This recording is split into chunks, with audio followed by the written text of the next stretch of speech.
दोस्तों, अनिल पोपट जी अगर मेरी आवाज़ सुन रहे हो तो वो बराए करम मंच पर आ जाएं, क्योंकि हमारी फहरिस्त में सिर्फ 7 नाम बाकी हैं और अनिल पोपट जी एक हास्य कवि हैं और तंज़ मिज़ा के शायर हैं। क्योंकि जैसे जैसे प्रोग्राम और रात का हिस्सा ढलता जा रहा है तो ऐसे ही फहरिस्त और बड़ी मोतबर और बड़ी अजीम, बड़ी महान होती जा रही है। उसी एतबार से शायर और कवि को दावत दी जाती है। तो अनिल पोपट जी हमारे इस शहर के मेज़बान भी हैं और हर दिल अजीज भी हैं, बड़े प्रिय हैं, ये हास्य कवि हैं। हम चाहते हैं कि संजीदा चेहरों पर कुछ हंसने हंसाने का जिक्र भी जरूरी है। जी अनिल पोपट जी।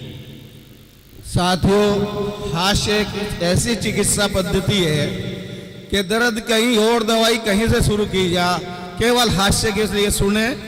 और चाहूंगा अगर एक चेहरे पे भी मुस्कुराहट आ गई तो मेरा पढ़ना शायद सार्थक हो जाएगा। यकीनन यकीनन। कि कभी दाया कभी बाया, कभी दाया कभी बाया, मेरा तो पैर भारी है।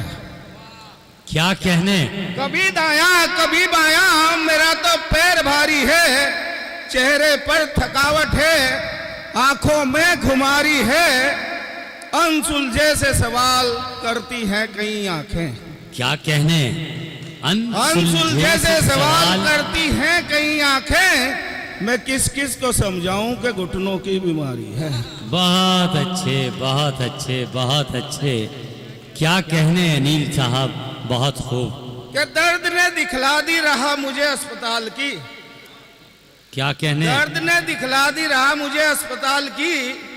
भर्ती कर लिया मुझको, मेरी बहुत देखभाल की। होश में आया तो समझा माजरा सारा। वाह। होश में आया तो समझा माजरा सारा। निकलवाना तो ट्यूमर था, उन्होंने किडनी निकाली। बहुत अच्छे, बहुत अच्छे। और साहब, एक बीमारी कहने। जिसकी कोई उम्र नहीं होती, किसी भी उम्र में हो सके और किसी को भी हो सके, सही बात है। वो ये कि जिसे दूर से ही देखकर दिल धड़कता हो, जिसे दूर से ही देखकर दिल धड़कता हो और वो निकल जाए बिल्कुल करीब से। जिसे दूर से ही देखकर दिल धड़कता हो और वो निकल जाए बिल्कुल करीब से। हवास कैसे ना बदहवास हो जाएं, पूछ कर तो देखिए किसी दिल के मरीज से।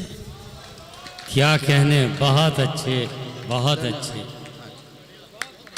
ठीक है जी, बहुत अच्छे, बहुत अच्छे जी। ठीक है।